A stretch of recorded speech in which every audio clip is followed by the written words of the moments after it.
All right, and live from the Kenyatta University Communication Center, you are just in time for the Friday prime time news, right? On this third day of the month of October, the year being 2025, and of course, a lot has been happening across the country and beyond our borders, and we are fortunate enough to have the opportunity to spread it out for you to get informed on all of that. But first, let's take a highlights of tonight's top stories.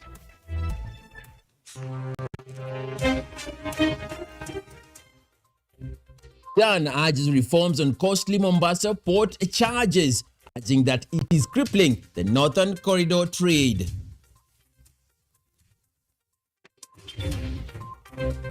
President Ruto launches 5 billion Nyota program to empower youth with grants, skills, training and job opportunities.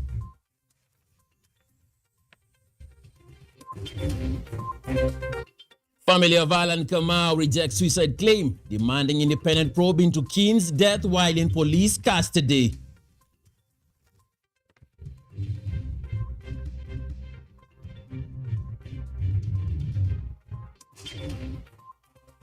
And as Kenya honors Teachers on International Teachers' Day amid shortages, welfare concerns and growing enrollments, we dig into the matter.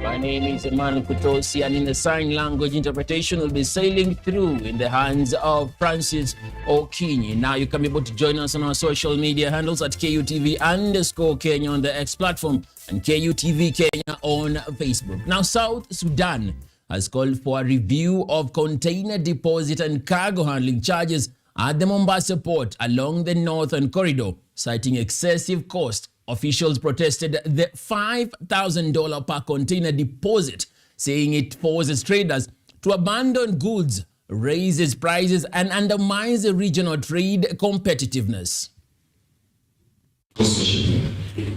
South Sudan government is pushing for a reduction of container deposits and cargo handling costs at Mombasa port, according to South Sudan's ambassador Anthony Kon. Lowering costs will ease trade, enhance competitiveness, and strengthen South Sudan's role in regional commerce. My presence here today, therefore, reflects not only a diplomatic responsibility, but also a personal commitment to strengthening the efficiency and affordability of trade for the people of South Sudan.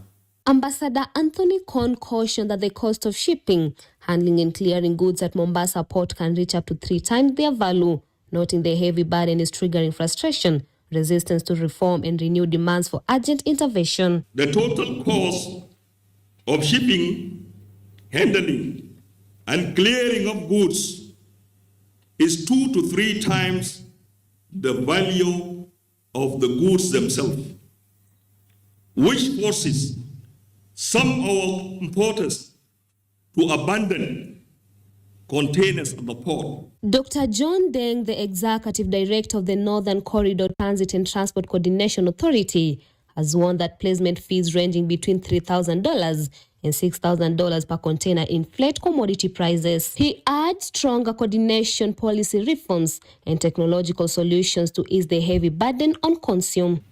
This double-edged cost has escalated dramatically. In some cases, traders are compelled to pay replacement fees ranging from $3,000 to $6,000, depending on the age and the condition of the container. So this is an amount on top of the cost of the commodity.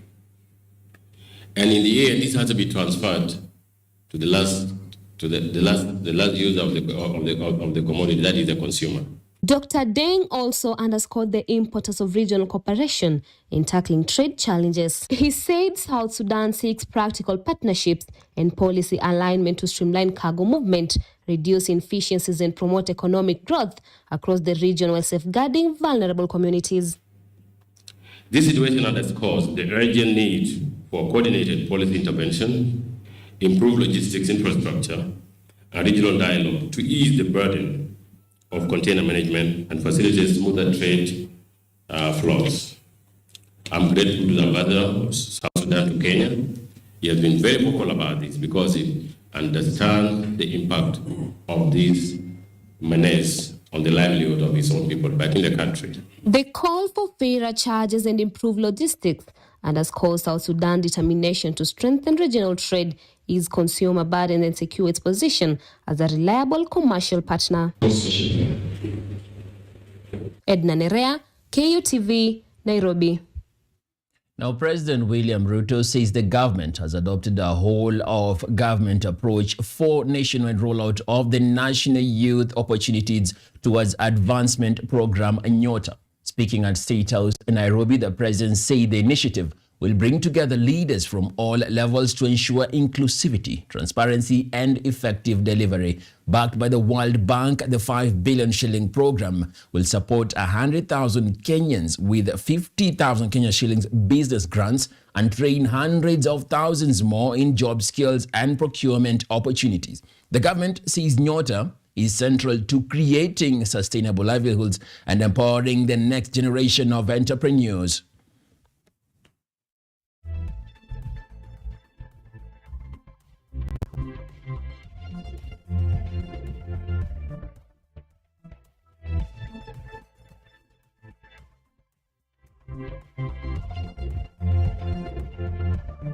Elsewhere, Deputy President Professor Kithure has taken a firm stance on leadership accountability and development, urging political maturity. Speaking at a rally in Kangema, Murang'a County, Kindiki urged leaders to prioritize delivering development projects over political campaigns, emphasizing that true leadership is about taking action, not making complaints. Speaking at a rally in Kangema, Murang'a County, Deputy President Kithure emphasized the importance of leaders taking responsibility for their time in office. According to him, a good leader uses their powers to seek development for their people, not sulk or complain. Kindiki called on leaders to focus on ensuring development rather than just politics. Jukumu ya kiongozi ambaye amechaguliwa sio kulalamika. Shughuli ya kiongozi ni kusikiza malalamiko ya wananchi, alafu anatumia ile nguvu mmempatia ya kura kusukuma maendeleo yenu. Kindiki also vowed to deliver one of the county's much anticipated projects, the construction of the General Cargo Stadium. Hii stadium tutaifanya iwe kiwanja mzuri, vijana wetu wawe wanachezea hapa jamani. Deputy Rais amefika hapa. Sasa watu ya Kangema, Deputy President anafika Kangema General Cargo Stadium, alafu ibaki kuwa hivyo. Si lazima tutengeneze. Hii naenda kusukuma itengenezwe haraka. Addressing economic challenges, Kindiki clarified that previous administration faced setbacks due to COVID-19 pandemic, but praised the current government's efforts. Uchumi ulikuwa umesambaratika, shilingi ya Kenya ilikuwa imepoteza thamani, na ni kwa sababu ile janga la corona lilikuja likafunga uchumi. Na katika miaka mitatu ambayo imepita, Rais Ruto ameendelea pamoja na sisi zote katika serikali kujaribu kusawasisha maneno ya uchumi. He also promised upgrades to health facilities, highlighting the plan to elevate Kangema Hospital to a level 4 facility. Iko hospitali hapa inaitwa Kangema, iko na matatizo kidogo, haijafikisha level 4 vizuri. Kihungi amesema mimi kama naibu wa rais niende nifuatilie amri ya rais, hii hospitali yetu itengenezwe ikuwa ya level 4 ya halisi. Rose Kaguku, KUTV, Nairobi.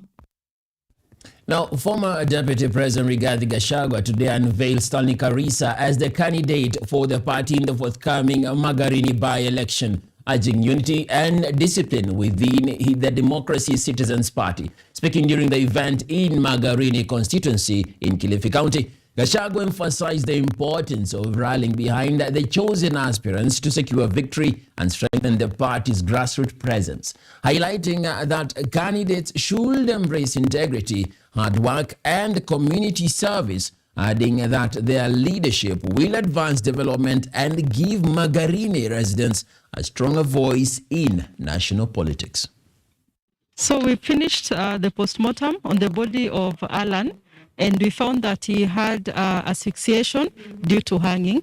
So the police officers are still going to continue the investigations to determine whether it was self-inflicted or whether there was some homicidal effect to it. Tujui alijinyonga kivipi na tunataka tujue ukweli na haki. Tunaomba serikali tusaidie kupata ukweli wa kifo cha huyu mtoto. Ningeomba pamoja na DCI pamoja na IPOA wote wajaribu kutusaidia tupate haki ya huyu mtoto.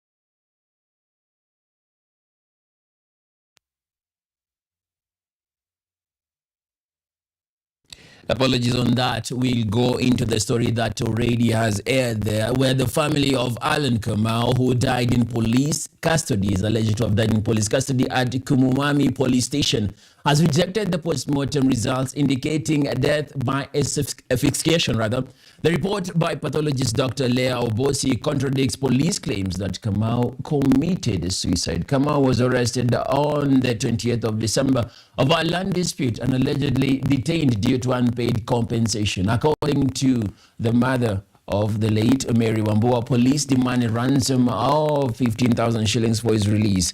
Activist John Mangi called for an independent probe, while lawyer Grace Jerry condemned the alleged cover-up and called for justice on the matter. So we finished the postmortem on the body of Alan, and we found that he had asphyxiation due to hanging. So the police officers are still going to continue the investigations to determine whether it was self-inflicted or whether there was some homicidal effect to it. Tujui alijinyonga kivipi na tunataka tujue ukweli na haki. Tunaomba serikali tusaidie kupata ukweli wa kifo cha huyu mtoto.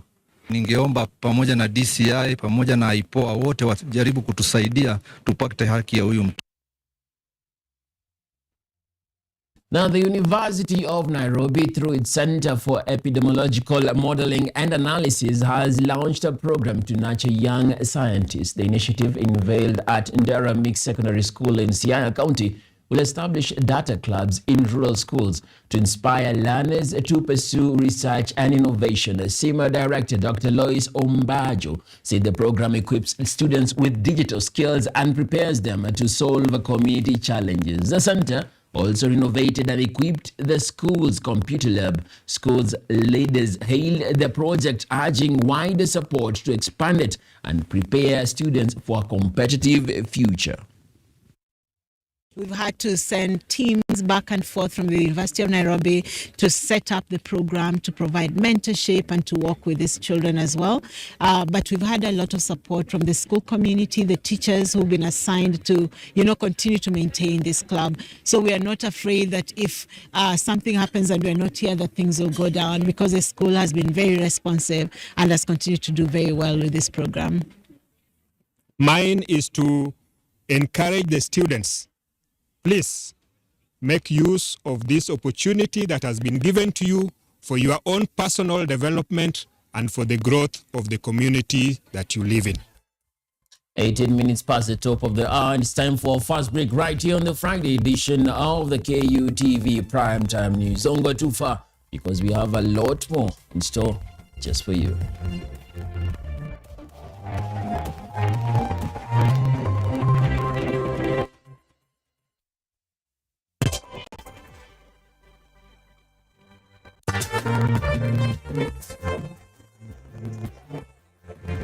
Ni nguzo na uso wa jamii.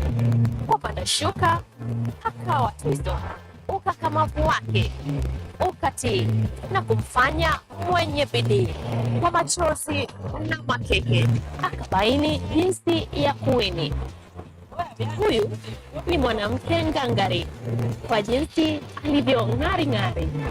Mimi ni mwanamke mwake. Usikose kutazama kipindi cha mwanamke mwake, nami Caroline Kibwele.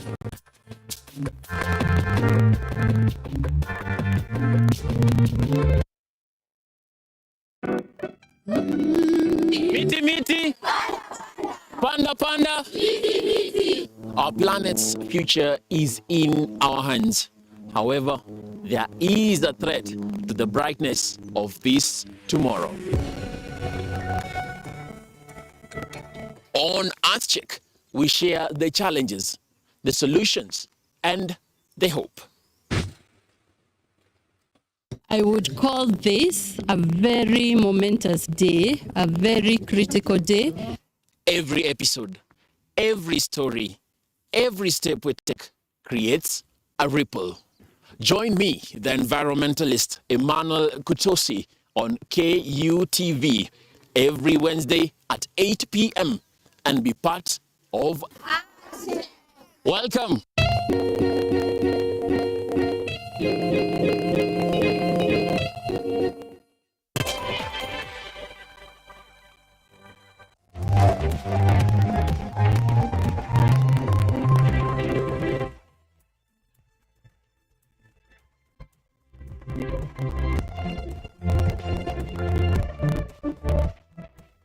Welcome back to the broadcast. Now, to a recent report, former Deputy President Rigathi Gachagua today unveiled Stanley Karisa as the candidate for the party in the forthcoming Magarini by-election, urging unity and discipline within the Democracy for Citizens Party. Speaking during the event in Magarini constituency in Kilifi County, Gachagua emphasized the importance of rallying behind the chosen aspirants to secure victory and strengthen the party's grassroots presence, highlighting that the candidates should embrace integrity, hard work, and community service, adding that their leadership will advance development and give Magarini residents a stronger voice in national politics.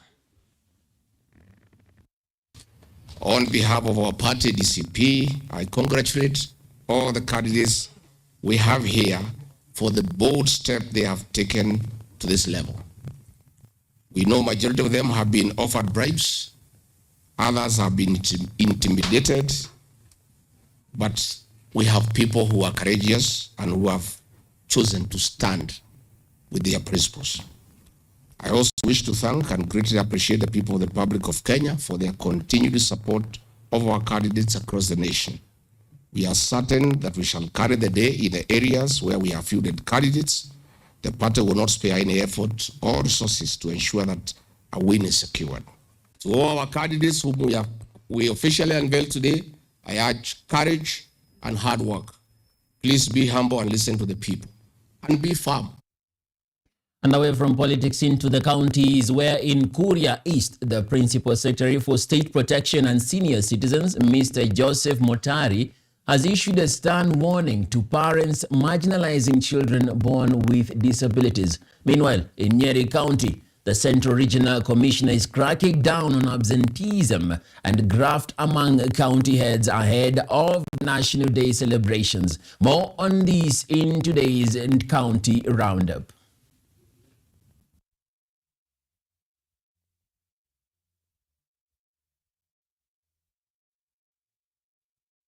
Denying them access to government services.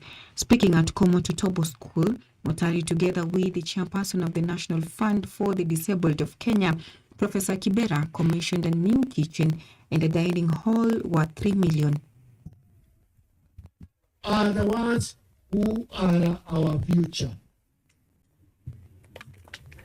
And we are told disability is not an inability. There is no reason why, as far as I'm concerned, you see this group here, 20, 30 years to come, these people... there are many of these kind of children who are just abandoned na wako wanafungiwa katika majumba zao. Inawasihi the time. Ile wakati tulikuwa ya kwamba tunalea watoto tunatupa wengine, it is gone. Hatuna time kama hiyo.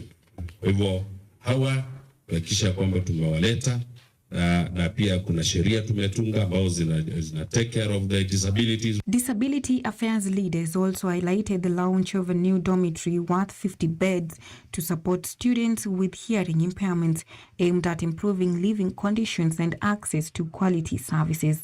Emphasize very much the standards, particularly that we are serving children with disability. We make sure that, you know, they have the ramps, they can move in, those who can't. And that any equipment that we put in there is dormitory. It is a 50 bed capacity, taking care of the boys in the school. It has costed us 3 million to construct and furnish.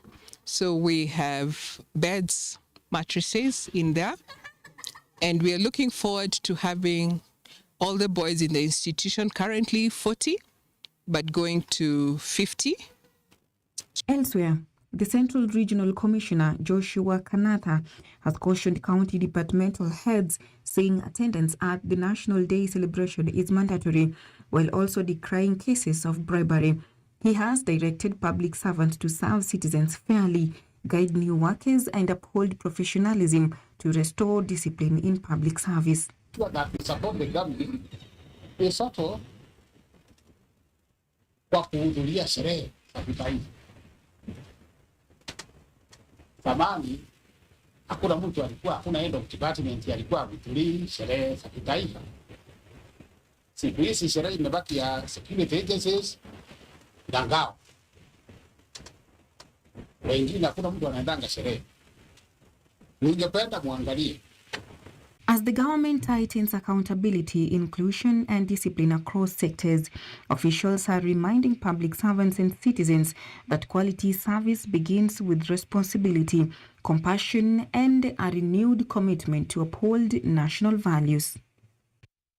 Stakeholders in Kenya's agricultural sector are calling for urgent strategies to bring young people into farming. Despite more than 60% of Kenya being under the age of 35, agriculture remains dominated by the elderly, raising fears about the future of food security. Norwegian Ambassador Siv Catherine Moore, speaking at the 4th Agritech Expo in Kirinyaga County, urged innovation to bridge the generational gap. Experts highlighted modern tools like drone spraying and replace back-breaking manual work, while also pushing for easier access to affordable credit to help youth view farming as a viable career.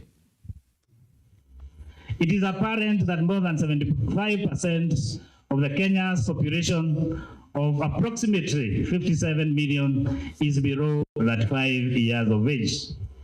Yet, agriculture continues to be done by the older generation, That is people of my age, 55 and above.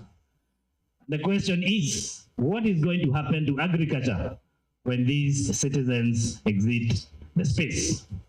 It is quite evident that our agriculture is in jeopardy, and as a nation we must be deliberate and intentional to entice and persuade the youth to join agriculture. But how?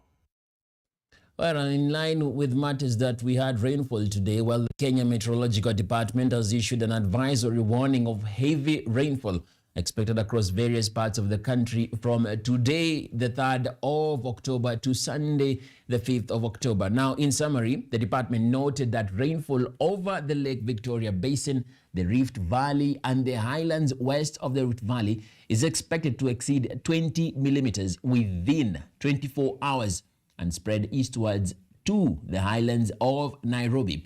The rains will be accompanied by strong southeasterly winds estimated to exceed 25 knots, equivalent to around 12.9 meters per second, according to the advisory. Now, the heavy rains will persist in these areas through the weekend before subsiding in intensity beginning on the 6th of October, that is Monday.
All right.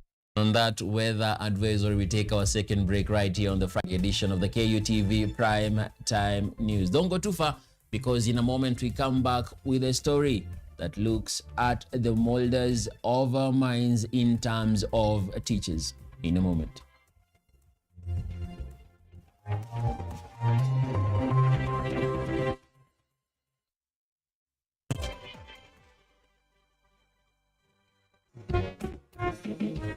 A new era, a new people. This is the Law Matters Show.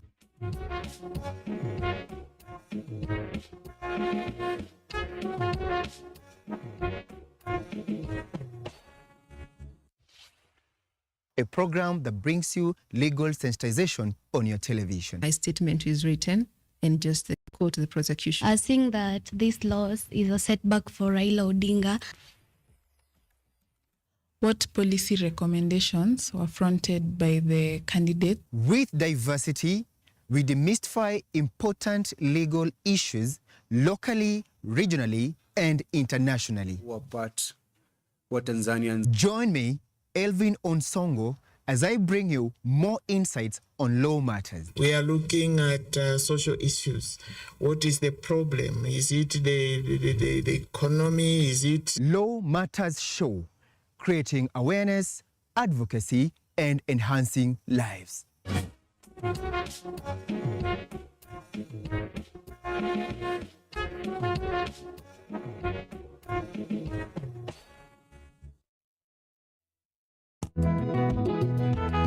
Msimu mpya, uso mpya, nguvu mpya, bila shaka na ari mpya, lakini dhamira ni ile ile: kuboresha kilimo kwa maisha bora. Jiunge nami James Baraka na hudha wako mpya wa kipindi cha Boresha Kilimo, tunapochunguza mbinu za kisasa za kilimo, ukipenda teknolojia ibuka katika kilimo, maoni ya wataalamu na hadithi za mafanikio kutoka kila pembe ya taifa. Kutoka kwa wakulima wadogo hadi biashara za kilimo zilizostawi, tunakuvika maarifa na suluhisho kamili, si tu za kuongeza mazao yako, bali pia kuimarisha maisha yako. Kila Jumamosi saa 6:30 na Jumanne saa 4 asubuhi, usipitwe na baraka za Boresha Kilimo, nami James Baraka, hapa hapa KUTV.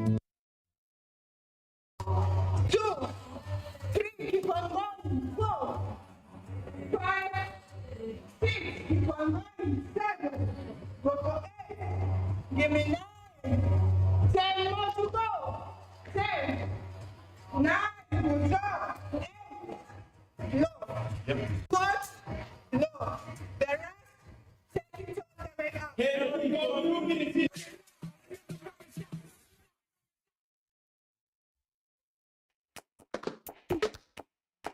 Badala ya kutafuta kazi, tunaweza kuanzisha miradi yetu ambayo ingetusaidia kubadilisha maisha ya wazazi wetu. Kwa vijana wenzangu, wengi hawana kazi, lakini ikiwa sisi wenyewe tutajiamini, tunaweza kujiajiri wenyewe. Afrika kwa kweli tuna mahitaji ambayo ukiyasuluhisha unaweza kuathiri watu kwenye bara hili bila uoga. Watu huwa na uzalishaji zaidi, wanajawa na ujasiri, wanakuwa wabunifu, wanakuwa wenye maarifa. Niliamua kuacha kazi. Hata kama sitafanikiwa, nitakuwa nimejaribu, nitakuwa najua haiwezekani. Hakuna kitu cha ajabu hapa. Kila anayepata ufanisi hufanya kazi usiku na mchana. Kitu kitakusukuma na kuwezesha kupata maarifa ambayo hukuwa nayo. Tunajaribu kutengeneza kitu kitakachopita mipaka ya nchi hii. Ikiwa unataka kubadilisha ulimwengu, anza na nyumbani.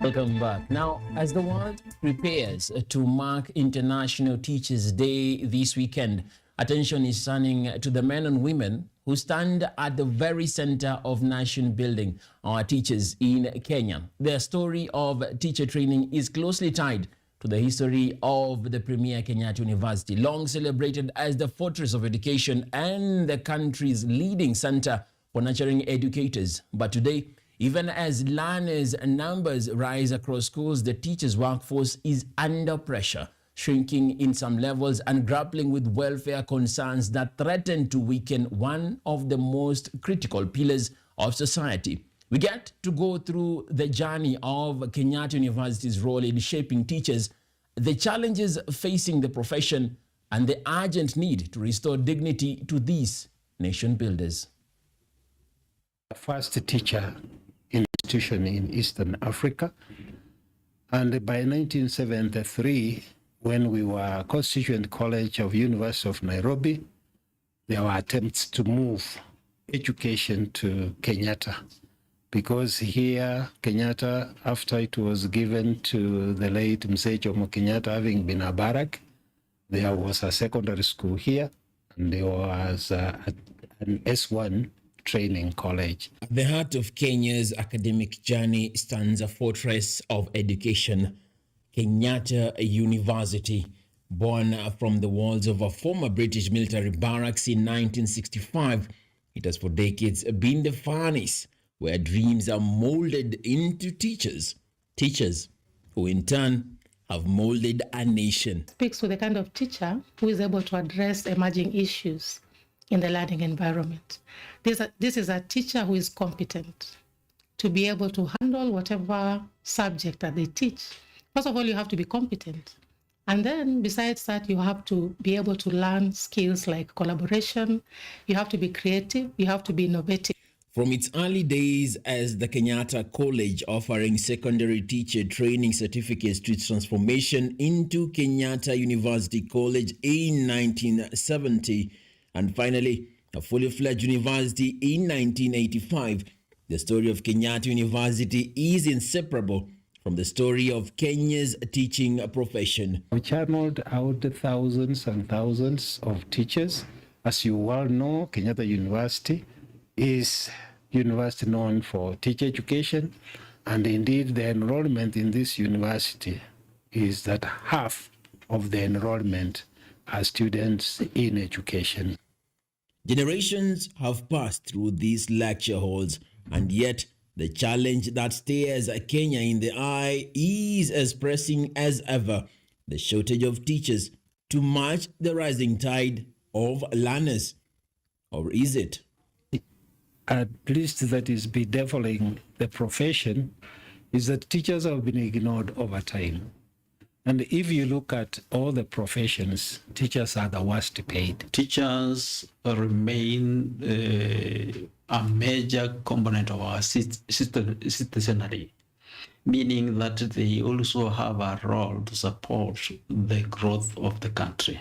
According to the Kenya Demographic Health Survey, the number of teachers in public primary schools shrank from 221,510 in 2022 to 219,727 teachers in 2023. But learner enrollment told a different narrative. Primary school numbers rose past the 10.3 million mark. Secondary schools surged nearly 5%, and pre-primary classrooms welcomed almost 2.9 million little ones. The classrooms are swelling, but the teachers, the guiding hands, the patient listeners, the unseen heroes are thinning out. But why? Those who train as teachers in sciences end up finding themselves in industries, especially those who have done physics, those who have done chemistry, those who have done biology. When they leave here and go for postgraduate, they end up into the mother departments and now live teaching. That is what has caused that artificial shortage. Not that we don't have enough teachers. When they go into postgraduate and go into those other professions, you find that they are paid well. What does that tell us? Kenyatta University has always answered the nation's call, producing not just teachers, but nation builders. So what we are teaching our learners is not for them to cram, to grasp things, to pass on, but we are teaching them a method to be able to be adaptable. We are teaching them critical thinking. We are teaching them, to go with the reality, but not somebody who crams that the bandus came from Shungwaya, and this will be taught for life. In 1978, when the University of Nairobi Faculty of Education shifted here, KU became the heartbeat of teacher training, nurturing educators at both undergraduate and postgraduate levels.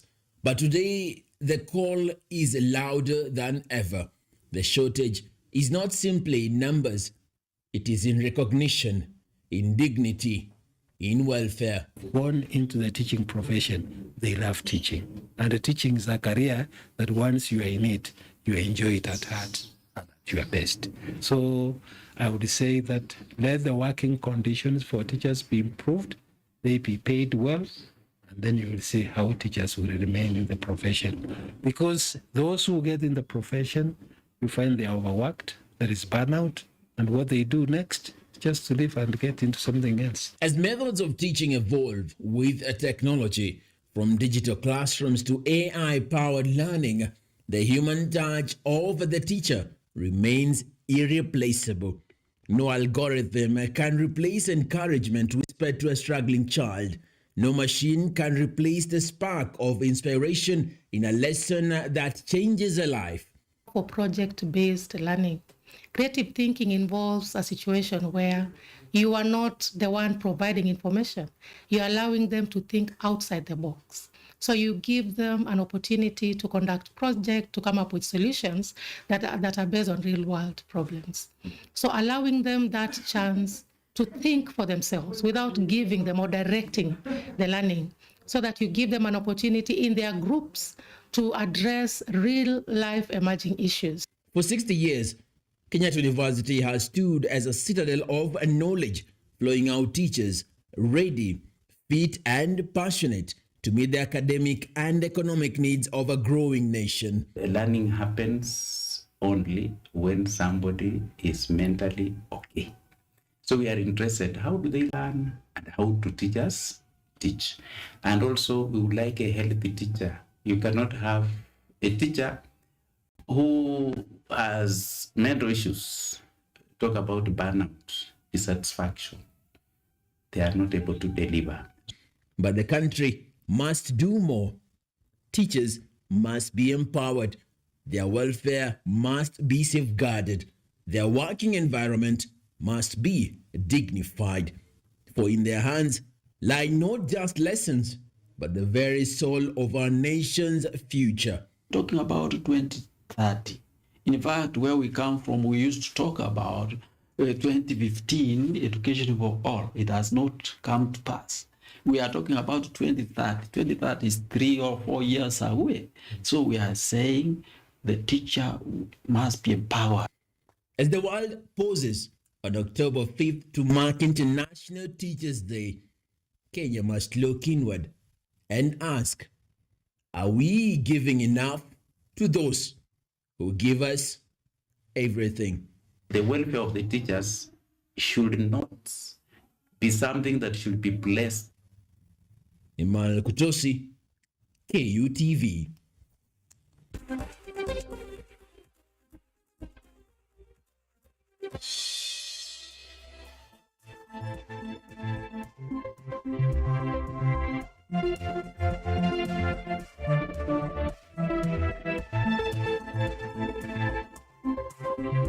We're swiftly into the sporting arena where preparations for the match between Nairobi United and Bidco are in top gear, with each side ready to outshine the other. Take a look. First of all, Coach, congratulations on your win in Mara. Thank you. How did you feel getting your first win and the first match of the KPL season? First of all, we thank God. And we really played according to instructions, and it wasn't easy. Mara is a very good side, especially when they're at home, and we had to dig deep for us to get the 3 points. I think the number of players we have, we are able to manage very well, because I think we have the depth, and we can be able to, have like 2 very good squads. To keep the team in a better place, like during the KPL, and to perform better, to score more goals, and to win, because we have a good running, a good winning running team, So I think on Monday we are going for 3 points. That's what I can say. There's no like a draw or a lose, but because we're having a good running of winning track. Yeah.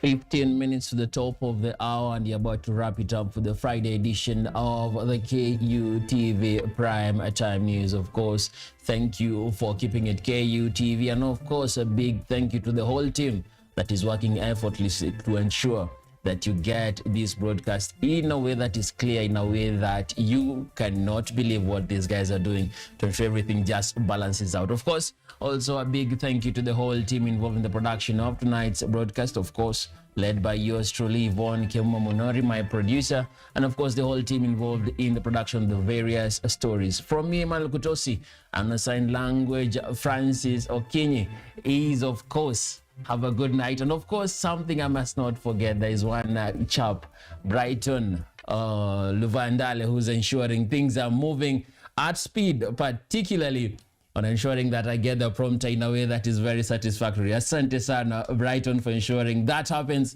And of course, something else to note is that within this weekend, we'll be celebrating teachers. Who do you remember? I remember Mr. Paul Seve.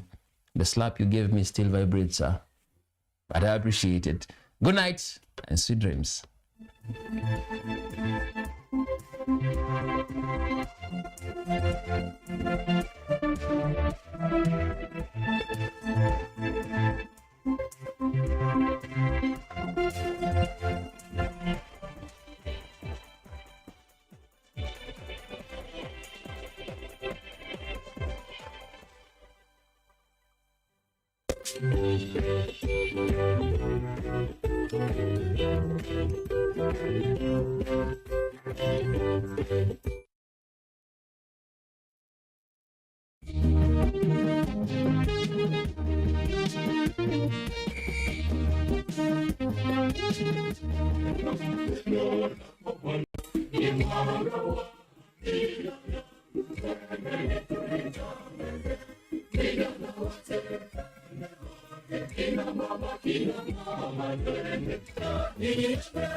Mama,